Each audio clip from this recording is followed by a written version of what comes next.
views expressed on this program are those of the hosts, guests, and callers, and are not necessarily those of this station, its management, or other advertisers.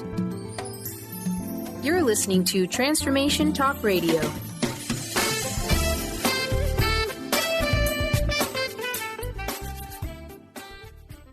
Welcome to Cultural Brilliance Radio, the DNA of organizational excellence with Claudette Rowley. Conversations that are transforming the world of culture and business. Claudette brings fresh, innovative perspectives that push the boundaries of what organizational cultures can and should be. Learn how to catalyze your organization's workforce into an authentic, intentional, and financially successful culture. Now here's your host, Claudette Rowley. Hi, everybody. This is Claudette Rowley, and you are listening to Cultural Brilliance, the DNA of organizational excellence on Transformation Talk Radio. Stay with us for the next hour and let us help you experience some groundbreaking ways to transform your company's culture. Twice each month, we have some of the foremost experts on organizational and culture and leadership, helping you understand how to make a brilliant culture the rule rather than the exception. Today, I'm really, really excited about our guest. It's Shane Metcalf, who is the Chief Culture Officer at 15Five, and he and I are going to be talking about how to unlock the potential of your workforce. So let me introduce Shane.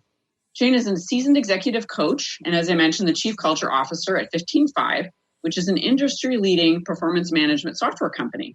And Shane is obsessed with building healthy organizations and creating the opportunity for people to have meaningful work and meaningful relationships. Welcome, Shane. Thanks so much for that. Really good to be with you guys today.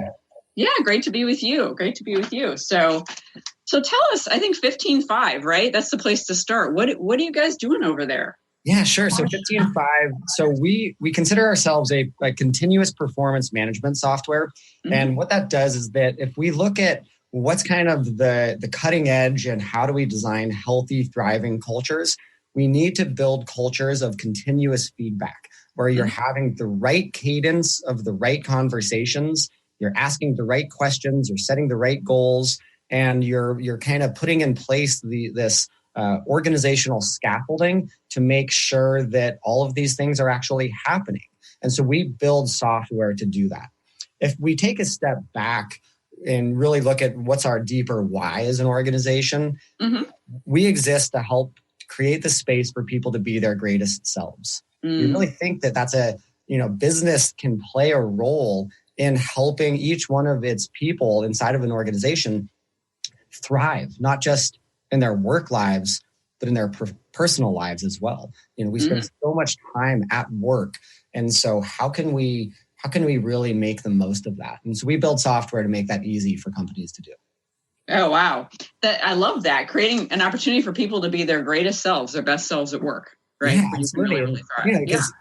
Fundamentally, we think that, or we know, I'm not even going to say we think, because there's so much evidence that if you help somebody be a better version of themselves and they associate that with your company, they're going to be more loyal. They're going to, so they're going to stay longer. They're going to have a higher quality of work while they're there.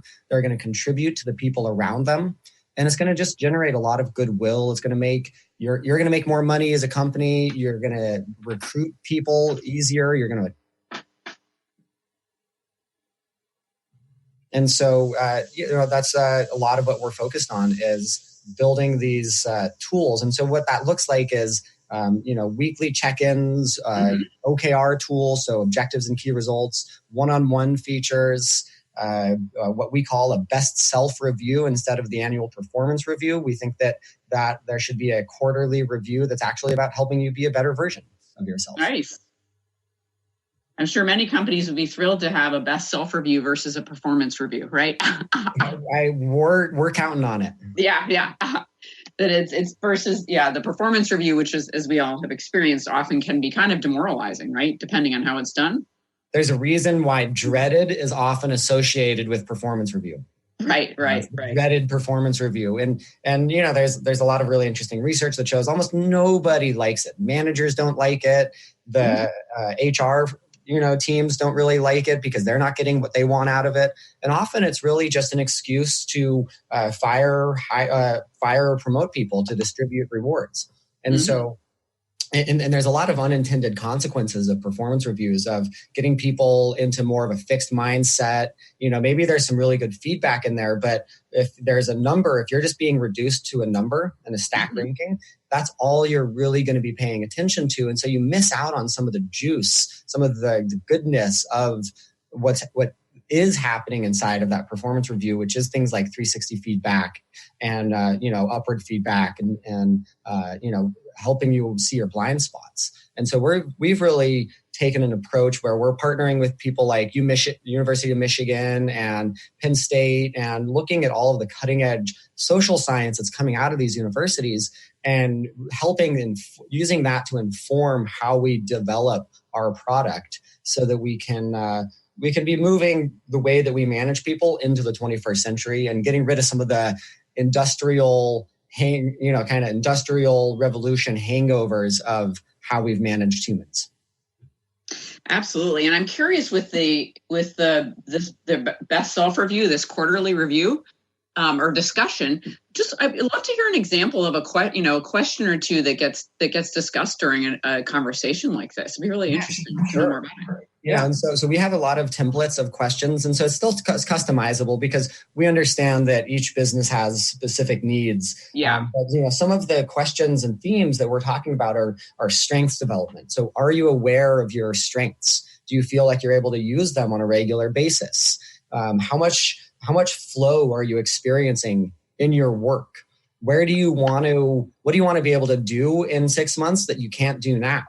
Do you feel like you're really contributing your greatest gifts to the company? Is there something you'd rather be focused on? So it's conversations around that. And then also we go really deep into 360 feedback because, again, we all have blind spots. And so figuring out ways to get good at giving and receiving feedback, asking for feedback so that I understand, what are the things that I should, stop doing? Should I continue doing or do more of? What are the things that I'm doing that are having the most positive impact on the organization and on the people around me? And so it's using questions to prompt that level of self-reflection and giving feedback, and then moving into a in-person conversation with your manager so that you can really dig into more of the nuances. And it's not all, we've separated compensation from the process so that, and that's a whole other conversation is, how do you do really good compensation management? But if your compensation is tied to this idea of performance management, and not that, bad performers should get raises or anything like that, but that you take some of the sense of, I'm only going to try to make myself look good so that I can make more money, and into the actual conversation of how do we really help this person grow and thrive in our company. Right. I love that. Absolutely. So speaking of thriving, tell us about the culture at 15.5. How would you describe it? Yeah, well, it's one of the things that I'm maybe the most proud of. So we're 7 years. We started 15.5 about 7 years ago. I'm one of the co-founders, so I've been there since the beginning. And for most of that time, I was actually running customer success. And so it's actually pretty recent that I've switched into the full-time culture role. But I've always been kind of architecting the culture from the beginning, drawing from my experience as an executive coach of seeing what happens when you have a dysfunctional leadership team and the impact that has throughout the rest of the organization. So one of the things that I've really focused on from the beginning is how do you create an environment of high levels of vulnerable trust?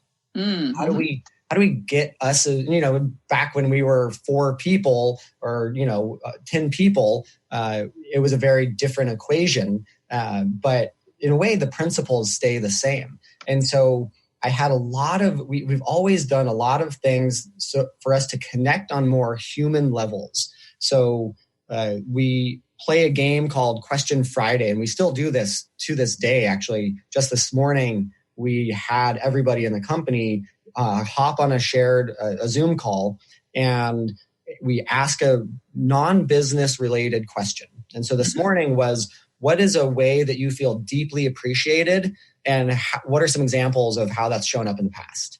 And so we've been playing this game for 7 years. And so every Friday we have a half an hour of connecting as human beings, not connecting in our task-oriented roles, not as marketers and salespeople, engineers and product developers, but as human beings sharing stories from our lives and getting vulnerable. And sometimes it's really light and playful, and sometimes it's kind of deep and heavy.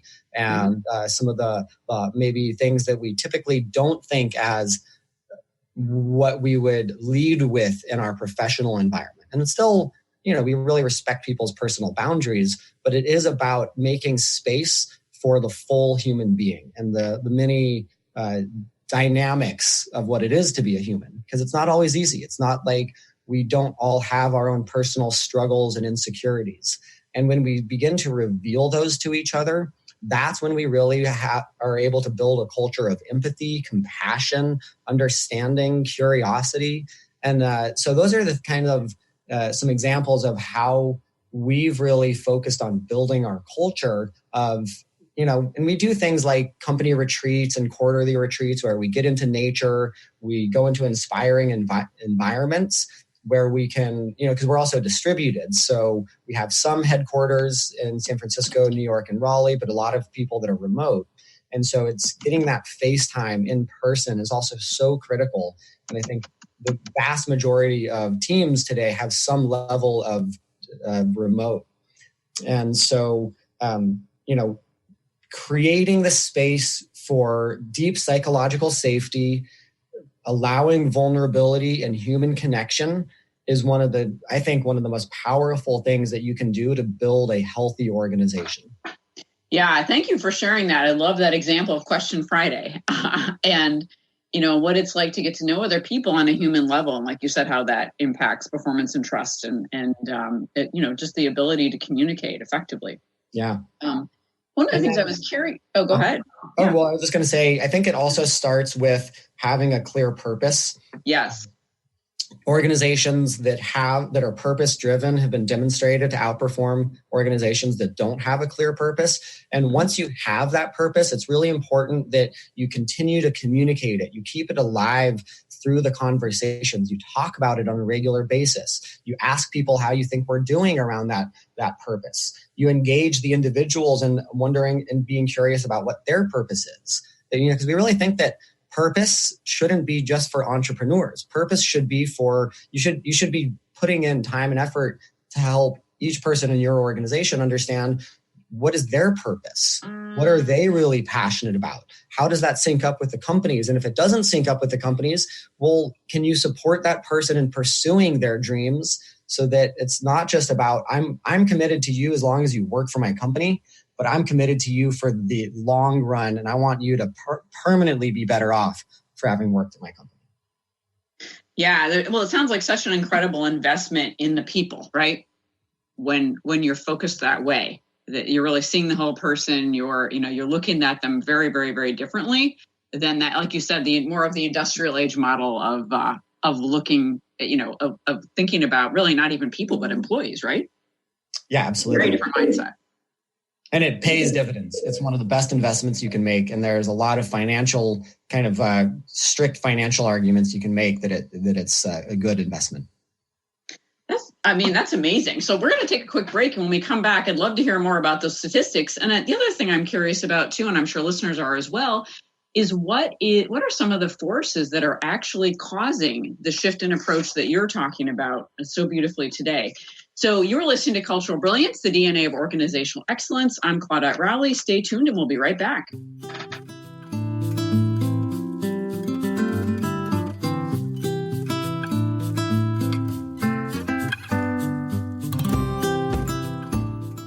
Conscious Confidence Radio, a timeless wisdom with Sarah Main. Tune in each month on Transformation Talk Radio and join Sarah on an adventurous journey to the deeper level of meaning to move beyond today's world of constant change, confusion, and uncertainty beyond the shadow of fear. This hit show explores key concepts such as confidence, values, and attitude in a dynamic way. To learn more about Sarah and her work, visit sarahmain.com. Stay juicy. Tune in to Your Juicy Love with me, Una Drake, co-hosting monthly with Dr. Pat, and every second Monday at 12 p.m. on Transformation Talk Radio.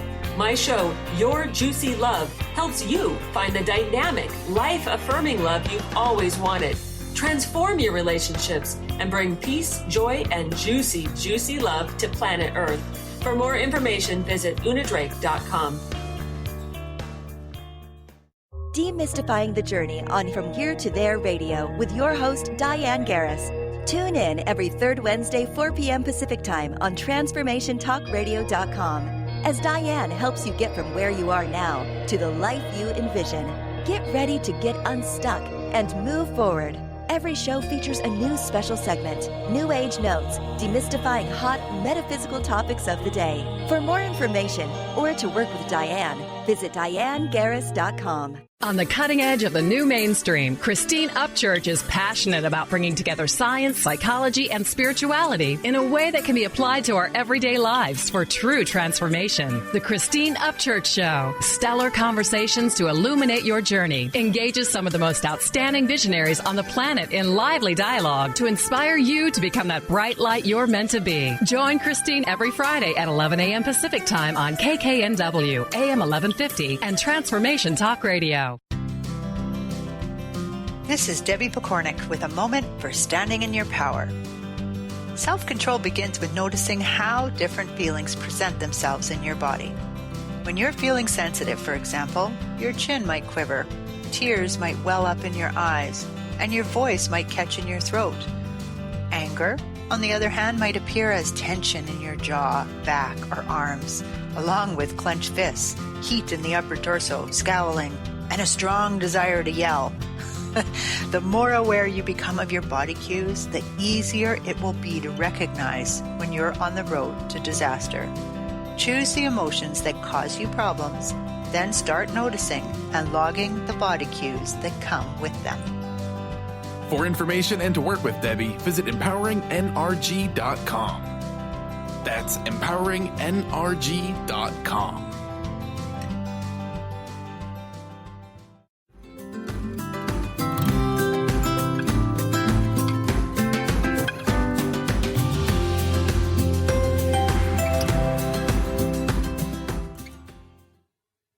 We're back on Cultural Brilliance, the DNA of organizational excellence. I'm Claudette Rowley, and for those of you just joining us, my guest today is Shane Metcalf, who is the Chief Culture Officer at 15Five, which is a performance management software organization. So Shane, we were just talking about how the connection between building vulnerability-based trust, right, and human connection at work, and how that really drives, you were just starting to tell us about how that really drives performance and it sounds like really drives business results, right, and revenue. Absolutely. Yeah. And, Claudette, over the break, you were kind of talking about, well, so what's the balance between caring for people and having a culture where people are connected and feel psychologically safe and actually getting work done, hitting numbers, the hard metrics, the KPIs of running a business. And so, typically, there's kind of two dominant models that people think of the high-performing sports team and the family business. And high-performing sports team is, look, we're taking the emotion out of this. We're looking at all the data. If somebody isn't performing, then we're cutting them. Mm-hmm. And on the family model, you have high degrees of empathy. You're not going to fire your cousin because they made a mistake. And so it can kind of fall into this relationships first, and that's what's most important. And so maybe you kind of, glaze over some performance issues, or there's maybe some politics involved. And what we're really saying is that there's actually a hybrid model, that the idea of caring for people and caring about performance and results isn't as contradictory and paradoxical as people really imagine. That you can deeply care about your people and have high accountability around results and performance. And the intersection of those two things is actually what we call best self-management. Mm-hmm. And best self-management is what we're naming, because there's this kind of trend where there are some of the progressive companies are investing in their people and still have high expectations and will still fire you if you're missing the mark. But it's really about helping that high performance is kind of like the fruits on an apple tree.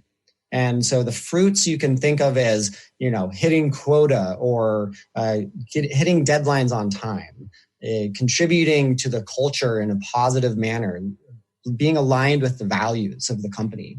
But if you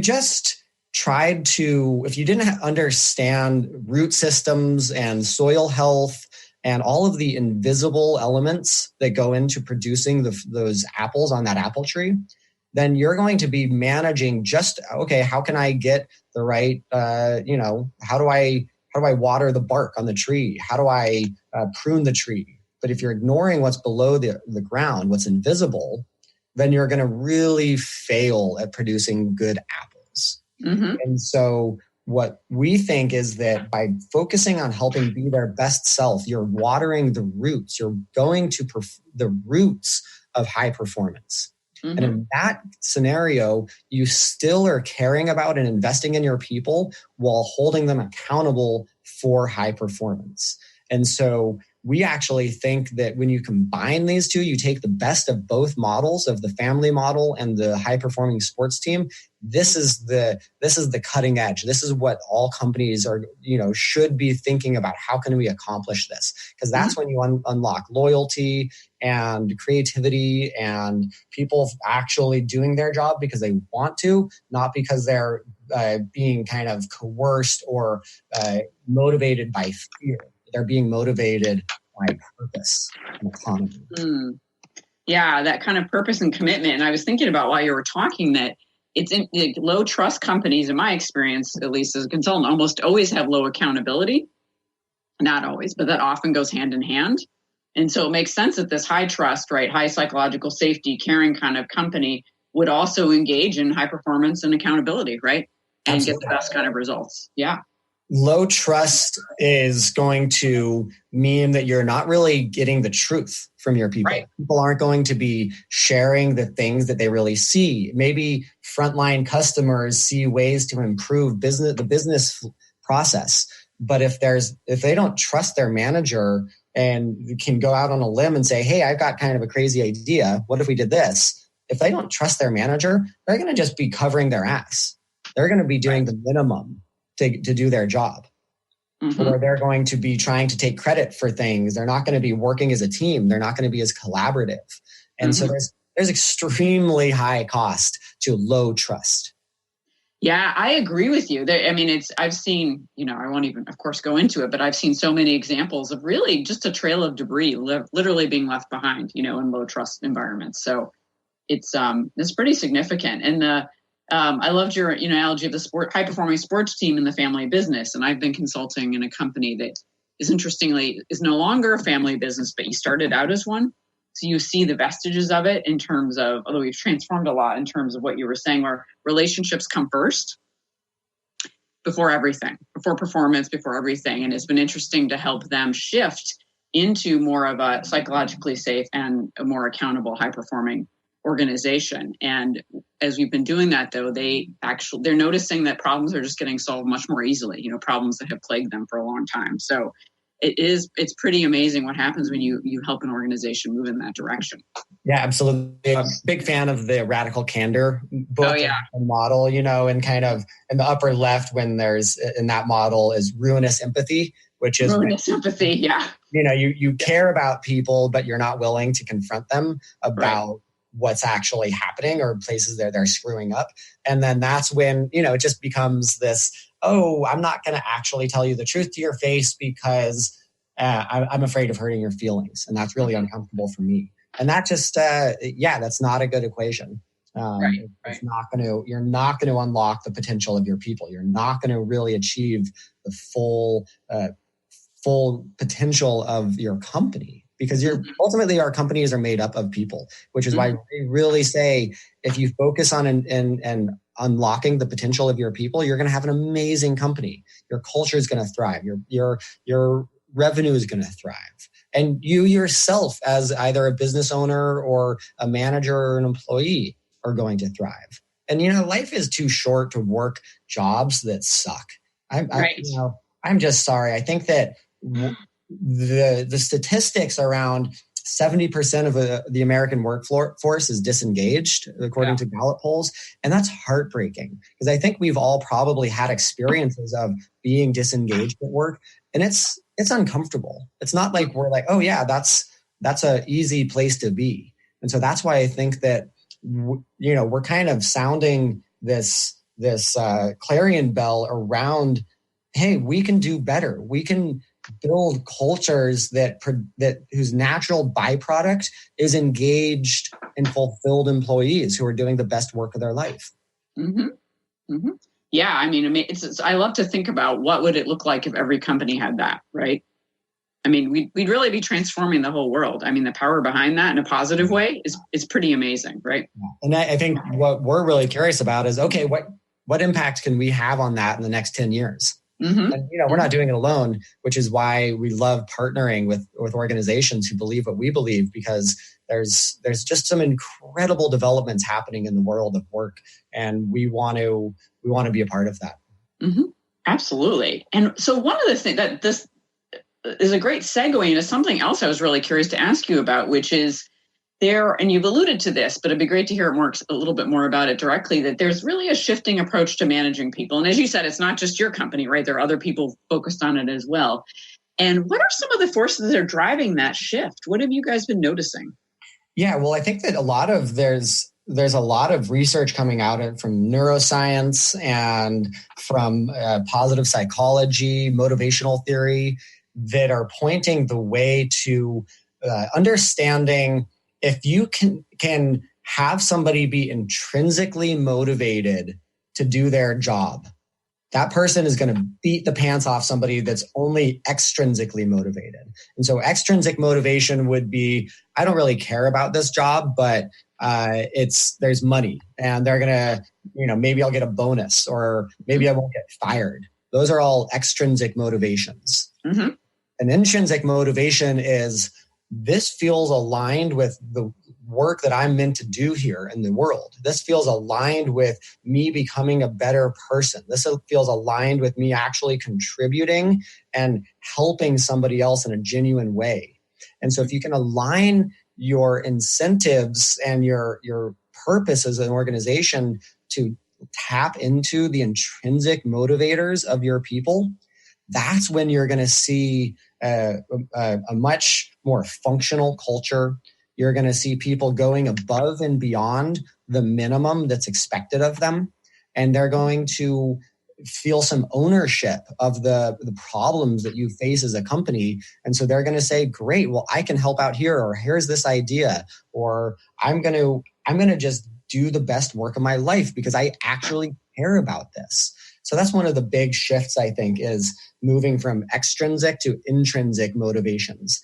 You can also look at Maslow's hierarchy of needs, and that's a really fascinating model to lay onto your business. And are what you're doing as a company actually hurting some of the lower base needs and making it harder for people to have a sense of belonging and emotional self-esteem? So there's so many cool models that we are laying on top of business culture. Mm-hmm. Yeah, there really, really are. It is actually an incredibly exciting time to be focused on this, because there's so much research to support. I think what a lot of folks for a long time intuitively thought was probably true. Now we actually have research, as you were sharing, that really, really supports, this intention and this direction, right, in business development. And business by the way, it's actually better for the financials of the business. It's better for the maybe at some point we could talk about ELTV, or employee lifetime value, as one of the measures of why this is so powerful for a company. Well, that's great. So we're going to take a quick break, and then when we come back, let's go right into that. This is Claudette Rowley, and you're listening to Cultural Brilliance Radio. Stay tuned. We'll be right back.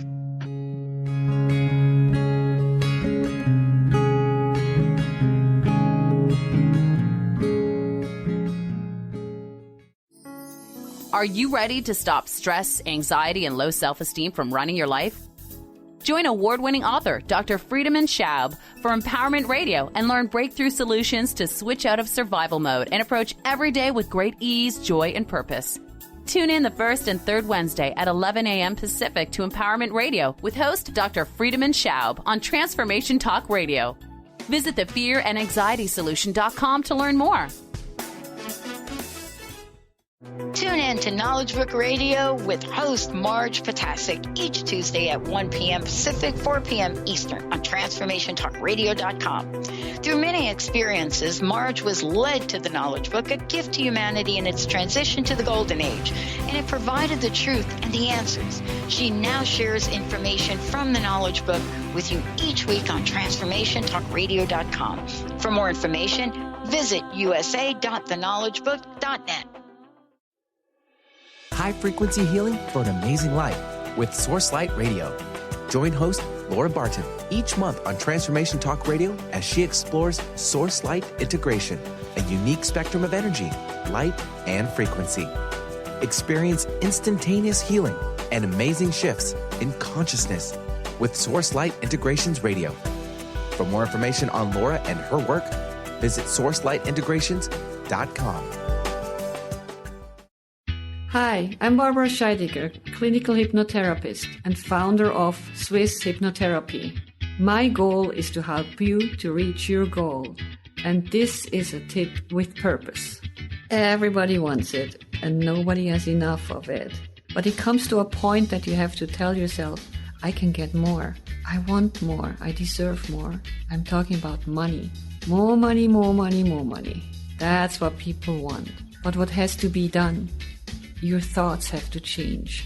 That you can allow yourself to tell yourself, I have money and I want more money.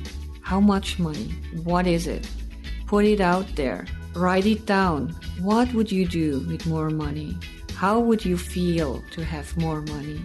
I hope this tip helps you going through the day to day. You can reach me at 323-999-4775 or at my website at swisshypnotherapy.com. Join Jennifer Noel Taylor on the hit show Quantum Touch Radio, supercharging your life on TransformationTalkRadio.com. You'll take a quantum journey as we reveal powerful yet simple steps to create more abundance, better health, emotional and mental vibrancy, and happier relationships using universal quantum touch principles. For more information, visit JenniferNoelTaylor.com.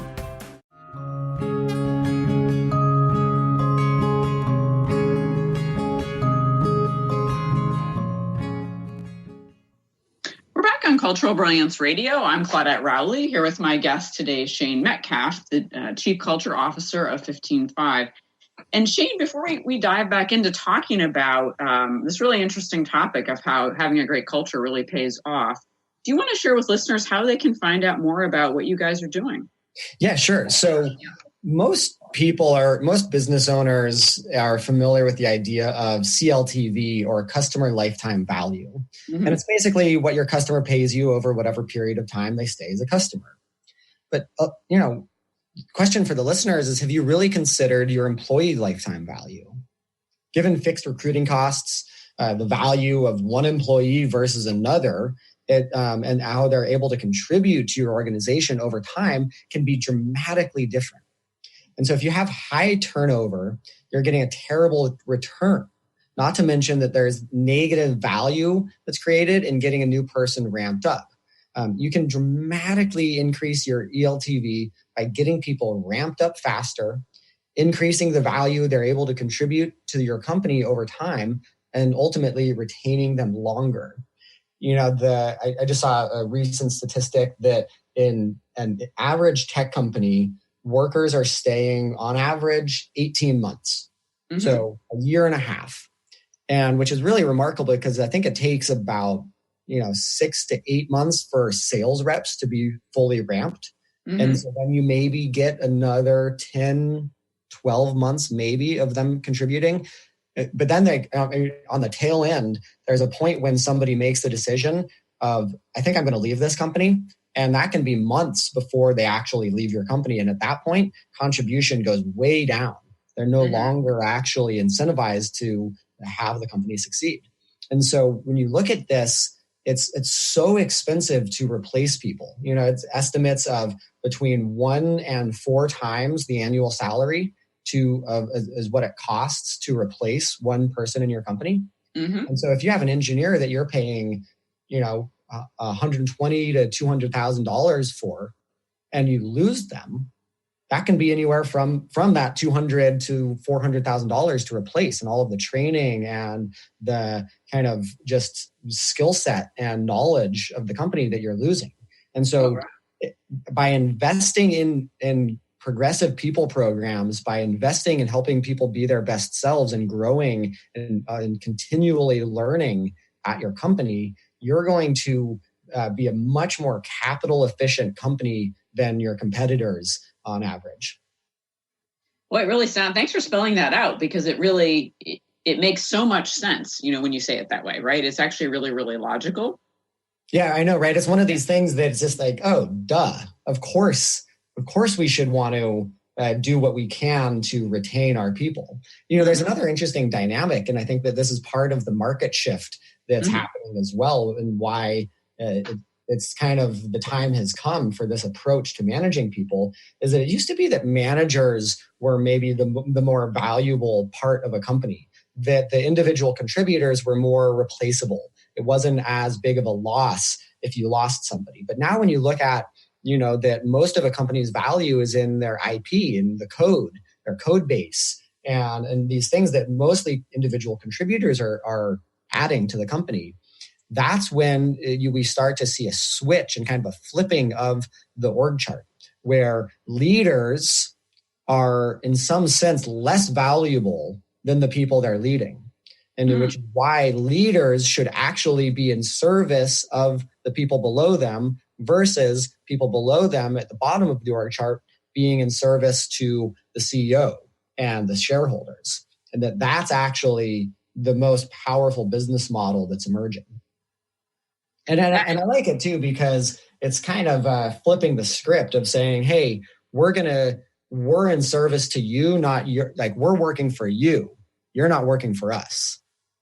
Exactly. It gives it, it gives it a whole, it's such an empowering model, isn't it? And so instead of this top-down approach, as you were describing, it really is, it seems like more of a grassroots, right, empowerment approach where people really do get to bring their best selves. Absolutely. And, I personally think it's a more meaningful and personally fulfilling way to spend our lives, of actually helping and being of service to the people around us, instead of how can I just take value from them so that I can personally gain. And, the beauty of this model is that the whole company as a whole wins. Everybody wins. It's a win-win approach to business. And it's shifting out of this mindset of human resources. Since when did we decide that humans were just resources? It's like, it's like oil or wood, and it's going to burn them up to get the energy out and move the machine forward. And humans are much more akin to potential to be unlocked, to genius, that everybody is a genius. And if you approach that like that, then you become curious, what is this person's genius? And how can I unlock that and have them operate in my company in their zone of genius? Mm-hmm. Mm-hmm. Yeah, I always like, I don't like the phrase human capital. And so if I hear it, I'm like, no, we're human beings. We're not human capital, right? We're not FTEs, right? Yes. We're not headcount. Yes. We're people. Absolutely. Yeah. And I think it's kind of interesting, like in a somewhat paradoxical way, that as technology is increasing and we have all of this automation and the rise of AI, there's all of this concern of, what is, it's all going to dehumanize business. But I think that the solution is actually rehumanizing business. Mm-hmm. And I think that in many ways, business has never been that human. The kind of baseline economic models has always said, reduce things to the lowest common denominator. Humans are just resources. They're cogs in the machine. They're just on the assembly line. And it's really shifting into this idea that, more right brain creativity is the future of work, that left brain jobs are going to be automated and replaced. And so how can we cultivate the more holistic human being that is going to be able to do something that AI and machines aren't going to be able to do? And that's kind of where I think is going to be a really fascinating future of our economy, is in supporting more holistic human beings. I agree, absolutely. And I think one of the things that's interesting too, and I'm glad you brought up this connection between technology and humanity, is that I also, in some organizations where this, as we've all seen and heard about, the stress levels have gotten really high. And what I find is that people are not even responding from their left brain or their right brain. They're actually responding from a very emotionally triggered place, which, as we know, like we don't make good decisions when we're triggered, right? We don't problem solve well. And so I was curious if you've been running into that as well. And it seems like rehumanizing business is one way to help people learn how to take care of themselves emotionally when the stress gets too high. Yeah, absolutely. Yeah. One of the models we really like is the triune brain. And this understanding that we have these, it's almost like Russian dolls in our head. Yeah. The lizard brain, the mammalian brain, and the neocortex. And lizard brain is responsible, like when we're in fight or flight, for instance, that's our lizard brain. And it's about survival. And so if you're inadvertently creating a culture of fear, you are having people be kind of stay in these lower functions of the brain. And lower is a relative term. It's not that they're worse or inferior. They're vitally important to our survival. But the brain literally can't access the higher centers of creativity, strategy, and imagination if it's operating from a fight or flight stance. And so getting good as an organization to, as a whole, can we help people get into the higher functions of their brain, which it means trust versus fear, which again goes back to why it's so important to cultivate cultures of high trust. Right. Is because you're not pushing people into their survival mechanisms, into all of these subconscious processes that are designed to identify threat and avoid them and survive. And so once you're creating safety, you're saying, look, not only is your whole self welcome at work, your emotions, your grief, your joy, but also once that gets unlocked and you're actually saying, we're also going to support you in developing these areas and, take an emotional intelligence workshop, learn how to give and receive feedback, get better at setting goals for your work, but also for your life.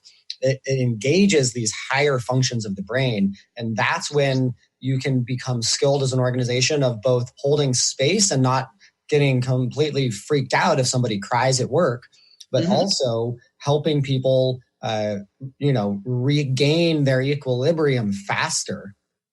And so that they can, and maybe they have an emotional breakdown, but it's safe. There's some degree of safety for that so that they don't have to completely hide it and then feel ashamed for that and then internalize it and not actually be able to have clearing conversations or hear what people thought about it, or, and then we kind of just start to isolate ourselves and we no longer actually are bringing our whole self to the workplace. And that's when people start to slowly fade out of your company. Absolutely. Yeah, that's very, very well described and well said that is the process by which that happens.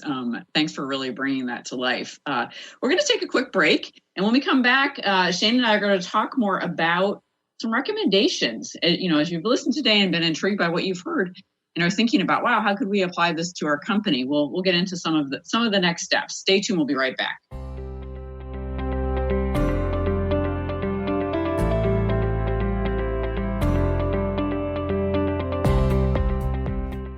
Did you know that all of the shows on the Transformation Radio Network are available as podcasts to stream or download?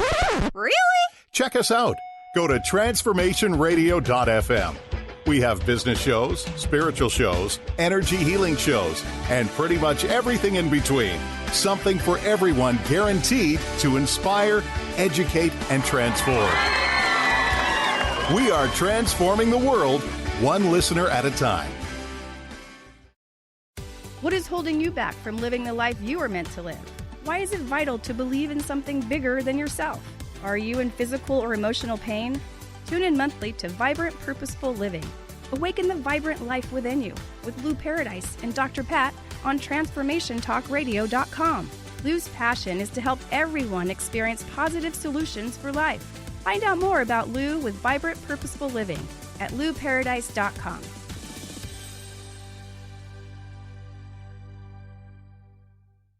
Love Living Radio Ignite Your Whole Being with Emily Perkins is a show for those looking to explore the sparkling magnificence of their inner selves. Tune in every second and fourth Wednesday at 4 p.m. Pacific as Emily sheds a radiant light of love on the beauty and power that resides within you.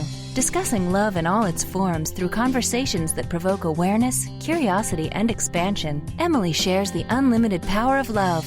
For more information or to listen to this show, visit lovelivingHolistics.com. Living Lighter Radio with Jason and Patricia. We have an ecosystem approach to your life. Tune in weekly every Monday at 1 p.m. Pacific on Transformation Talk Radio as we, Jason and Patricia, discuss what's truly holding you back. We offer you the tools you need to reach your goals and at the same time be living lighter. For more information about Living Lighter, visit www.livinglighter.org. Miss any shows during the week? Don't worry, we've got you covered. With the free Transformation Talk Radio app, you'll have access to all of the past week's shows in the palm of your hand. Tune in to Transformation Talk Radio anywhere you go with our free app for any of your devices. Check out our app in the App Store and Google Play Store today.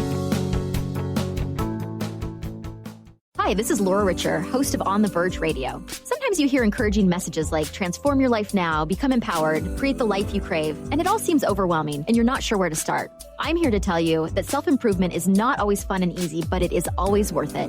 The path to creating positive changes begins with releasing the things that have been holding you back. Then you can create a life that inspires you.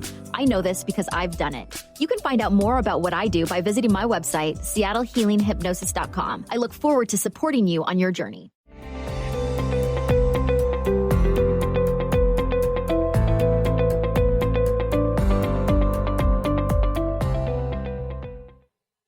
We're back on Cultural Brilliance Radio. I'm Claudette Rowley here with Shane Metcalf from 15.5.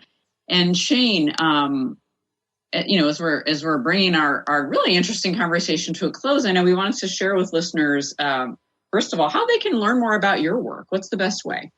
Sure. So, the best way is really to visit our website, 15five.com. That's 15five.com. We actually just yesterday launched a new science page where we go into all of the cutting edge social science that's behind our product. So that's a really fun one to kind of geek out on why does this stuff work? What's the research really show? So that's a fun one. And then you can also, we've got a great blog. I think it's 15five.blog or blog.15five.com. And so we're always producing a lot of really great content there. And in terms of, how can we apply some of these things? How can we begin to shape our culture to be higher trust, to be more functional? There's a couple of recommendations I have. One is my favorite book right now around all of this is called An Everyone Culture.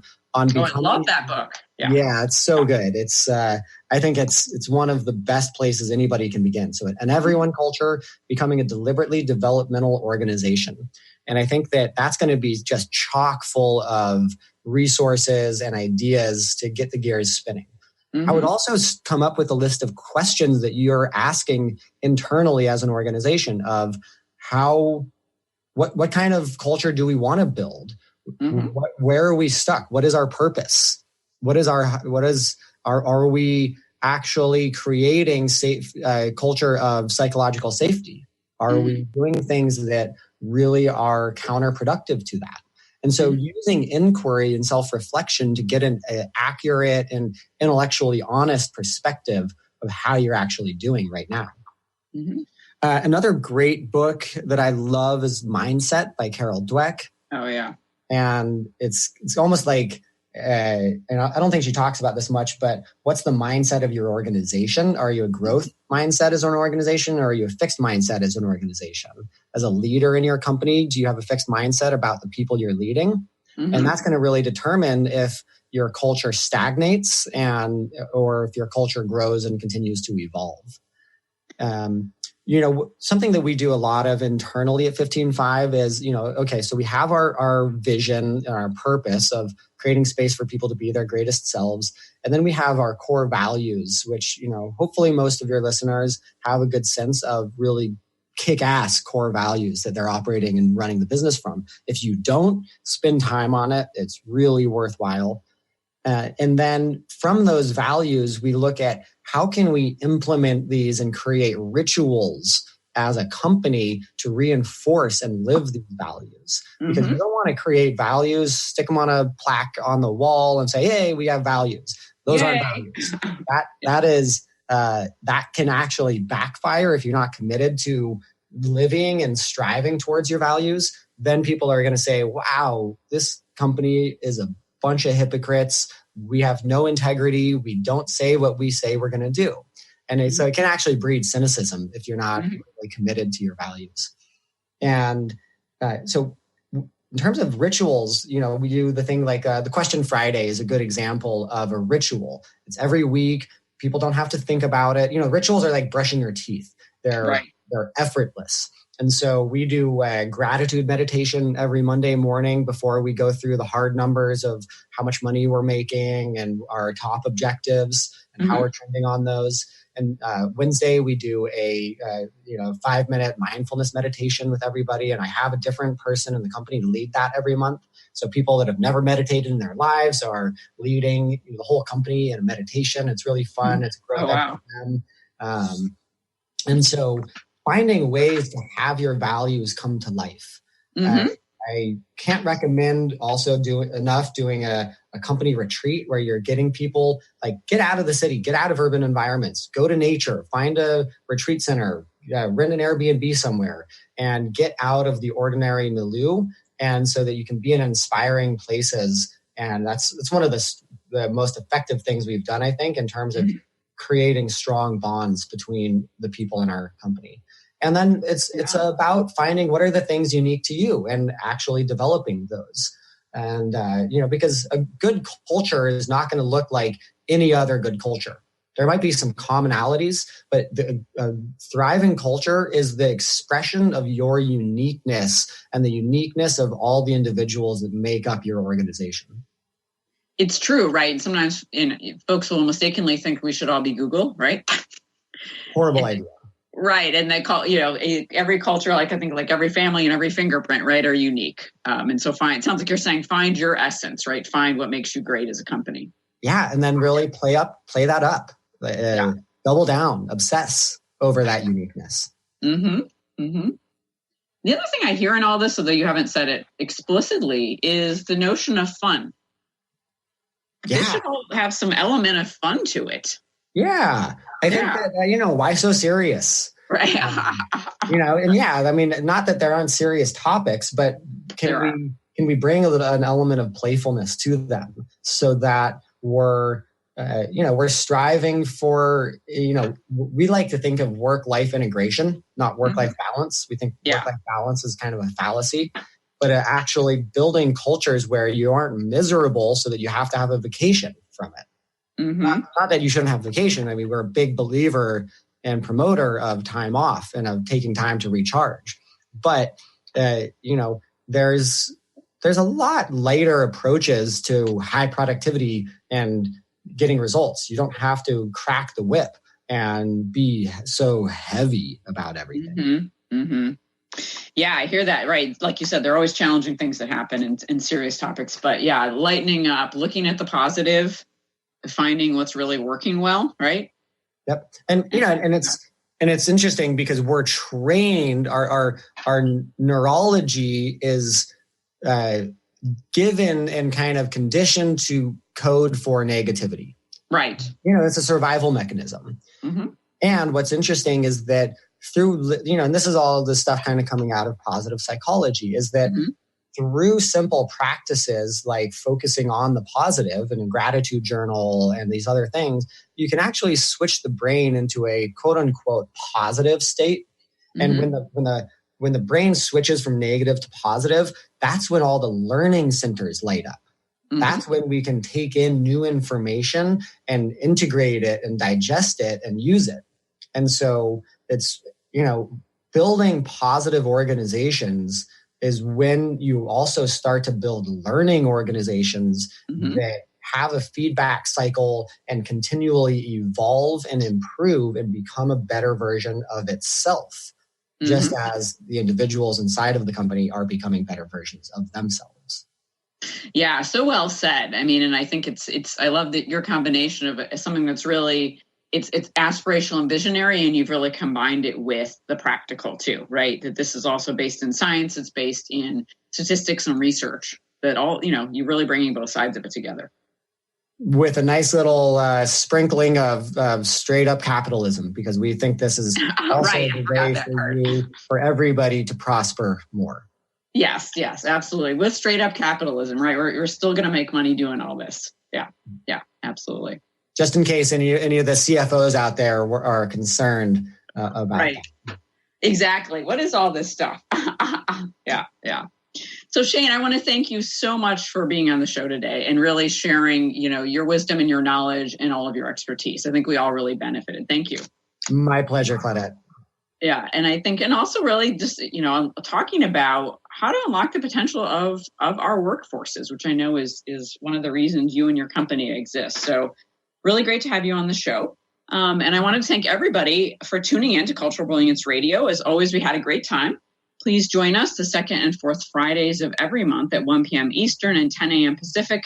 I also wanted to mention for any listeners who are local to New York City, on October 11th in a couple of weeks, I will be speaking at the Conscious Capitalism NYC chapter on creating a conscious culture. So if you're in the NYC area, I'd love to meet you and see you there. Otherwise, thanks so much, everybody, and have a great couple of weeks. You've been listening to the hit show Cultural Brilliance Radio, the DNA of organizational excellence with Claudette Rowley. Conversations that are transforming the world of culture and business. You can download this podcast and find out more about Claudette and her breakthrough work at ClaudetteRowley.com. Please contact Claudette and find out how you can create a brilliant culture.